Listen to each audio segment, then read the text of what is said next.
ሰላም የዩቲዩብ ቻናል ቤተሰቦች እንዴት ናችሁ? በያላችሁበት እንግዲህ ሳምንታችሁ ጥሩ እንደነበረ ዛሬም እንደተለመደው እገምታለሁ በቅንነት ማለት ነው። ዛሬ እንዳስለምድኳችሁ ቆንጆና ጠቃሚ ቪዲዮ ነው ያመጣሁላችሁ። ዛሬ የህይወት ገጽታችሁን ወይም ደግሞ ወደምትፈልጉበት የህይወት ገጽታ ለመድረስ እንዲሁም ደግሞ በህይወት የምታስቀምጧቸውን የተለያዩ ግቦች ወይም ደግሞ የስኬታማነት መንገዶች ለማሳካት ከፍተኛ ሚና ስላለው ጉዳይ ነው የምናነሳው። ምንድነው ካላችሁኝ ዛሬ ስለ ሰልፍ ስቲም ነው የምናወራው። ሰልፍ ስቲም ማለት እንግዲህ በኋላ ሐሳቡን እናነሳለን። ነገር ግን ጥናቶችና ስነ ልቦናዊ መረጃዎች እንደሚያሳዩን ከሆነ ይሄ ሰልፍ ስቲም ያልነው ጉዳይ የሰው ልጆችን የደስተኝነት እንዲሁም ደግሞ የስኬት መጠን ቢያንስ ከ80 እስከ 85% የመወሰን ከፍተኛ አቅምና ጉልበት አለው ማለት ነው። ስለዚህ ይሄ ጉዳይ በጣም አንገብጋቢ ስለሆነና አትሊስት ትኩረት ልናደርግበት ስለሚገባ ነው ዛሬ በቪዲዮ መልክ ላመጣ የፈለግኩት ማለት ነው። እንግዲህ ይሄ ምን ማለት ነው ካላችሁኝ ሰዎች ለራሳቸው የሚሰጡት ግምትና ዋጋ ወይም ደግሞ ሰልፍ ስቲም የምንለው ጉዳይ በከፍተኛ ሁኔታ እየቀነሰ በሄደ ቁጥር በተመሳሳይ መልኩ በህይወታቸው የሚኖራቸው የስኬታማነት እንዲሁም ደግሞ የደስታና የእርካታ መጠን አብሮ ይቀንሳል ማለት ነው። ስለዚህ ስኬትና ደስተኝነትን በህይወት ለመገንባት መጀመሪያ ምን መገንባት አለበት ማለት ነው? ሰልፍ ስቲም ወይም ደግሞ ለራሳችን የምንሰጠው ዋጋ፣ ራሳችንን የምንወድበት መንገድና ለራሳችን የምንሰጠው ግምት መገንባት አለበት ማለት ነው። ይህ እንግዲህ የጥናት ውጤት ነው፣ የኔ ሀሳብ አይደለም። እንግዲህ ሰልፍ ስቲማችን መውረዱንማ መጫታ ነው፣ ግን እንዴት እንገንባው እኮ የሚለው ጉዳይ ነው ያስጨነቀን የምትሉኝ ከሆነ ወይ ደግሞ ትሉኝ ያላችሁ ብዬ ገምጄ ለዛሬ 6 ዋና ተግባራዊ ልምምዶችን አምጥቼላችኋለሁ። እነዚህ ተግባራዊ ልምምዶች ለምን ይጠቅማሉ? ሰልፍ ስቲም ወይም ደግሞ ለራሳችሁ የምትሰጡትን ክብርና ግምት ወይም ደግሞ ዋጋ በከፍተኛ ሁኔታ ለመጨመር ያግዛሉ ማለት ነው። በቀላሉ የሚተገበሩ ናቸው። ቪዲዮ ይህንን ወሳኝ ሀሳብ ስለያዘ እስከ መጨረሻው እንድታዩት ጋብዛለሁ። እንግዲህ እንደምታዩት ትንሽ ጉንፋን ነገር ይዞኛልና ሐኪም ደግሞ ምንድን ያለኝ ሰብስክራይብ፣ ላይክ እና ሼር በደንብ ካረጉልህ ቶሎ ትድናለህ ነገር ብሎኛል እንደ ምክርና ያው እናንተም ሰብስክራይብ፣ ላይክ እና ሼር በማድረግ ቪዲዮን ብትጀምሩ ደስ ይለኛል። በዋናነት ግን ቪዲዮ ለብዙ ሰው እንዲደርስ ስለሚያግዝ ነው ሰብስክራይብ፣ ላይክ እና ሼር አርጉ የምንለው ማለት ነው። እንደምታረጉ ቀልቤ ነግሮኛል። በቀጥታ እነዚህን 6 ዋና ተግባራዊ ልምምዶች ይዤላችሁ መለሳለሁ። ዛዮን ኢንፎግራፊክ ሾው ተመልሼ እመጣለሁ።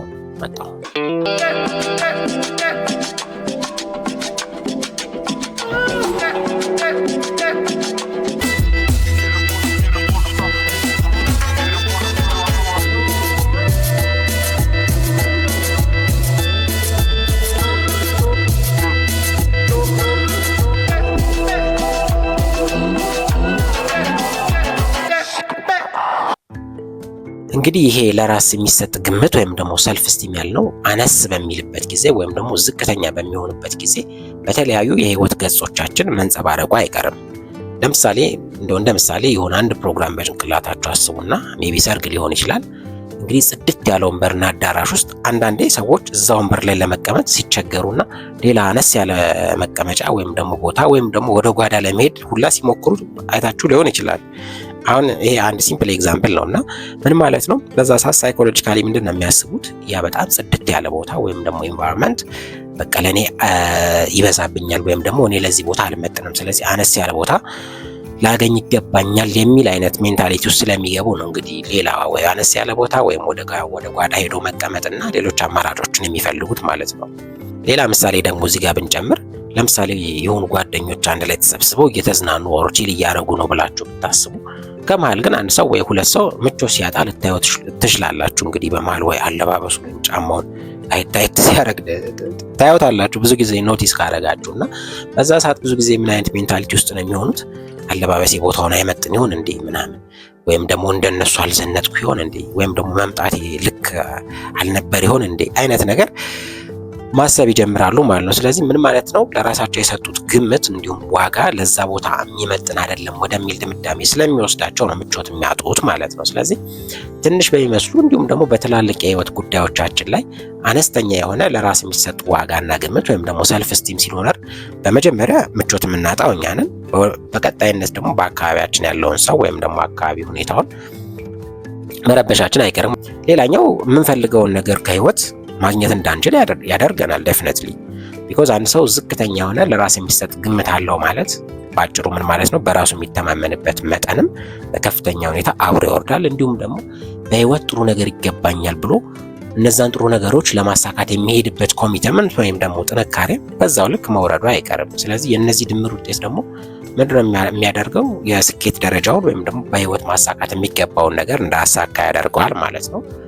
አሁን የምንፈልገው ቅድም እንዳልነው እነዚህን ችግሮች ካየን ሰልፍ ስቲማችንን እንዴት ማዳበር ወይም ደግሞ ማሳደግ እንችላለን የሚለውን ነው። እንዳልኳችሁ 6 ተግባራዊ ልምምዶችን ይዤላችሁ መጥቻለሁ። እነሱን 1 2 እያልኩኝ ከዚህ ቀጥዬ አቀርብላችኋለሁ። ተከታተሉኝ። የመጀመሪያው ሰልፍ ስቲማችን ወይም ደግሞ ለራሳችን የምንሰጠውን ግምት፣ ክብር እንዲሁም ደግሞ ፍቅር ለመገንባት ወይም ደግሞ ለማሳደግ የሚጠቅመን መንገድ ምንድነው ካላችሁ ያለፈ ህይወታችን መለስ ብለን በማየት ስኬቶቻችንን መቁጠርና ለነዛ እውቅናና ክብር መስጠት ነው። እንግዲህ ናቹራሊ ወይም ደግሞ በተፈጥሮ ሰው ብዙ ነገሮች ላይ ፌል ባደረገ ወይም ደግሞ እየሞከረ በወደቀ ቁጥር ለራሱ የሚሰጠው ግምት እያነሰ እና እያነሰ እየወረደ እንዲሁም ደግሞ በራስ መተማመኑም እንዲሁ እየተሸረሸረ መሄዱ አይቀርም። ቢኮዝ እነዚህን ሁሉ ነገሮች ሞክሬ ካልቻልኩኝ በቃ አልችልም ማለት እኮ ነው ወደሚል ድምዳሜ ስለሚወስድ ማለት ነው። ስለዚህ ይህን ብትገለብጡት ምን ማለት ነው? ውጤቱን በተመሳሳይ መገልበጡ ወይም ደግሞ ከበፊቱ የተለየ ውጤት መምጣቱ አይቀርም ማለት ነው። ስለዚህ ሰልፍ ስቲማችሁ ወይም ደግሞ ለራሳችሁ የሰጣችሁት ክብርና ግምት ወይም ደግሞ ራሳችሁን የምትወዱበት መንገድ በጣም ያነሰ ከመሰላችሁ ወይም ደግሞ እንዲህ አይነት ሁኔታ ውስጥ ስትገቡ ቁጭ ትሉና ምን ማሰብ መጀመር ትችላላችሁ። እስከዛሬ ስኬታማ የሆናችሁበትን ጉዳይ ወደ ማሰብ መግባት ትችላላችሁ ማለት ነው። እንግዲህ በህይወቱ በጣም አልተሳካለትም የሚባል ሰው ሁላ ቢሆን የሆኑ ስኬታማ የሆነባቸው የህይወት ጉዳዮች ይኖሩታል አይደለ? ዴፊኒትሊ አንድ ሰው ኢኮኖሚካሊ ችግረኛ እንኳን ቢሆን ወይ በማህበራዊ ህይወቱ ስኬታማ ሊሆን ይችላል፣ ወይ ጤናውን በመጠበቅ ስኬታማ ሊሆን ይችላል፣ ወይም ደግሞ ትምህርት ላይ ጎበዝ ሊሆን ይችላል። ብቻ በሆነ ጉዳይ ላይ ስኬታማ ሆኖ መገኘቱ አይቀርም። ስለዚህ ቁጭ ብላችሁ እነዚህን ጉዳዮች ነው መምረጥ። እዛ እነዚህን ነገሮች ያሳካችሁት እናንተ እንደሆናችሁ በማሰብ ዋው እነዚህን ነገሮች ታዲያ ካሳካው ስለዚህ እኔ ጎበዝ ነኝ ማለት ነው፣ ወይም ደግሞ እኔ ጥሩ ነኝ ማለት ነው፣ ወይም ደግሞ እኔ ነገሮችን ማሳካት ወር ማስተካከል እችላለሁ ማለት ነው እያላችሁ የራሳችሁን ኢሜጅ መገንባት ወይም ደግሞ ቡስት ማድረግ ትችላላችሁ ማለት ነው። የመጀመሪያው ዘዴ ሄደው። ሁለተኛው ዘዴ ደግሞ ምንድነው ካላችሁኝ ካሉታዊ ሰዎች ራሳችሁን በማራቅ ወደ አዎንታዊ ሰዎች ማስጠጋት ነው፣ ወይም ደግሞ ራሳችሁን በእነዚህ አዎንታዊ ሰዎች መክበብ ነው። እንግዲህ ብዙ ጊዜ ሰው የተደጋገመውን ነገር እውነት ነው ብሎ የማሰብ ቴንደንሲ አለው። ቢኮዝ አንኮንሺየስ ማይንዳችን አፈጣጠሩ እንደዛ ስለሆነ ማለት ነው። እንግዲህ ይሄ የጋዝ ላይቲንግ እንዲሁም ደግሞ የማኒፑሌቲቭ የሆነ ባህሪ ያላቸው ሰዎች ወይም ደግሞ የበዝባዥነትና ሰዎችን የመቆጣጠር ፍላጎት ያላቸው ሰዎች ይህን ሀሳብ በእርግጥ ወደፊት እመጣበታለሁ። ብቻ እንዲህ አይነት ባህሪ ያላቸው ሰዎች በቀልድም ይሁን በምር ሁል ጊዜ ሰዎችን ቶክሲክ የሆኑ ወይም ደግሞ መርዛም የሆኑ ቃላትን መናገር ይቀናቸዋል። እንግዲህ አንተ እኮ ይሄ ነገር አያምርም፣ ቀልድ ሊመስል ይችላል፣ ግን ሲደጋገም ይሄ ነገር እኮ ግን የምር ይሆን እንዴ ወደ ማለት ትሄዳላችሁ አይደለ? ስለዚህ ስለ ራሳችሁ አሉታዊ ነገሮችን ደጋግመው የሚነግሯችሁ ሰዎች በእናንተ ዙሪያ በበዙ ቁጥር ራሳችሁን የምትወዱበት ራሳችሁን የምትመዝኑበት መንገድ እየተቀየረ መሄዱና የእነሱ ሀሳብ እውነት ነው ብሎ ወደ መቀበል ወይም ደግሞ ኮምፕሊመንት ወደ ማድረግ መሄዳቸው አይቀርም ማለት ነው። ስለዚህ እነዚህ አሉታዊ ሰዎች ከከበቧችሁ ከነዚህ ትወጡና አዎንታዊ ወደሆኑ ሰዎች እንዲሁም ደግሞ የእናንተን ጥሩ ነገር ወደሚናገሩ ሰዎች መሀል መግባት መጀመር አለባችሁ። ለምሳሌ እንግዲህ መስተዋት ፊት ስትቆሙ ወይም ደግሞ ድምጻችሁን ሪካርድ አድርጋችሁ ስትሰሙት የማትወዱት ከሆነ ወይም ደግሞ የማትወዱት ነገር ካላችሁ ይህንን ነገር ጠቅሶ ሰው እየደጋገመ እንዴ አንተ አፍንጫህ እኮ ደስ ይላል በነገራችን ላይ ወይም ደግሞ አንቺ አይንሽ እኮ ደስ ይላል የሚላችሁ ሰው በዙሪያችሁ በበዛ ቁጥር እነዛን ነገሮች በፊት የማትወዷቸው ቢሆኑ እንኳን ወይም ደግሞ የነበሩ ቢሆን እንኳን በሂደት ግን እየተደጋገሙ ከሰዎች እውቅናና ማረጋገጫ ማግኘት ስትጀምሩ በእነዛ ጉዳዮች ላይ እነዚህ ነገሮች እውነትም አሪፍ ናቸው እንዴ ወደ ማለት ትሄዳላችሁ ማለት ነው። ስለዚህ አዎንታዊ ሰዎች ሁሉ ጊዜ እናንተን አስተሳሰብ የመቀየር ቴንደንሲ ወይም ደግሞ አቅም አላቸው ማለት ነው። ስለዚህ ሁለተኛው መፍትሄ ምንድነው? ራሳችሁን የሚገነቡ ንግግሮችን ደጋግሞ የሚናገሩ ሰዎችን በባትሪ ፈልጋችሁ እነዛ ሰዎች ላይ ጊዜ ማጥፋት ወይም ደግሞ ከነዛ ሰዎች ጋራ ኢንቲሜሲ መፍጠር ወይም ደግሞ አብሮነትን ማሳለፍ በጣም ይመከራል ማለት ነው። ሶስተኛው እስካላችሁኝ ሶስተኛው ደግሞ ሊሳኩ ወይም ደግሞ ሊተገበሩ የሚችሉ ግቦችን ወይም ደግሞ አላማዎችን ማስቀመጥና ተግባራዊ ማድረግ ወይም ደግሞ ማሳካት ነው። እንግዲህ ቅድም እንዳልነው ብዙ ነገሮቻችን ላይ ፌል እያደረግን ከመጣን ወይም ደግሞ ብዙ ነገሮች ሞክረን እየተሳኩልን ካልሆነ ጭንቅላታችን ምን ማሰብ ይጀምራል? አይ በቃ አንተ አትችልም ማለት ነው፣ አይ በቃ እነዚህ ነገሮች ለአንተ አልተፈጠሩም ማለት ነው ወደሚል አውቶ ሰጀሽን ይሄዳል ወይም ደግሞ ይህንን ነገር ደጋግሞ ለእኛ መንገር ይጀምራል። ከዚህ በተቃራኒው ግን ለምሳሌ እናንተ ልታሳኩት የምትችሉትን ትናንሽ ግቦች እያስቀመጣችሁ እነዛን ተግባራዊ ያደርጋችሁ ማሳካት ብትችሉ እና ይሄን ደግሞ ብትደጋግሙት ጭንቅላታችሁ በተመሳሳይ ምን መንገር ይጀምራል? እናንተ አንተ ብዙ ነገር ላይ ጎበዝ ነህ ማለት ነው፣ ነገሮችን ማሳካት ትችላለህ ማለት ነው፣ ስለዚህ ጥሩ ነገር ይገባል ማለት ነው፣ ወይም ደግሞ ትችላለህ ማለት ነው እያለ ፖዘቲቭ የሆኑ ወይም ደግሞ አዎንታዊ የሆኑ ነገሮችን ከስኬታችን በመነሳት ሁል ጊዜ ለኛ መንገር ይጀምራል ማለት ነው። ይሄ ደግሞ ወደ ምንድን ነው የሚወስደን? ቅድም አንሶብን የነበረውን ሰልፍ ስቲም ወይም ደግሞ ሎፍ ሰልፍ ስቲም ያልነውን ነገር ወደ መገንባት ይወስደናል ማለት ነው።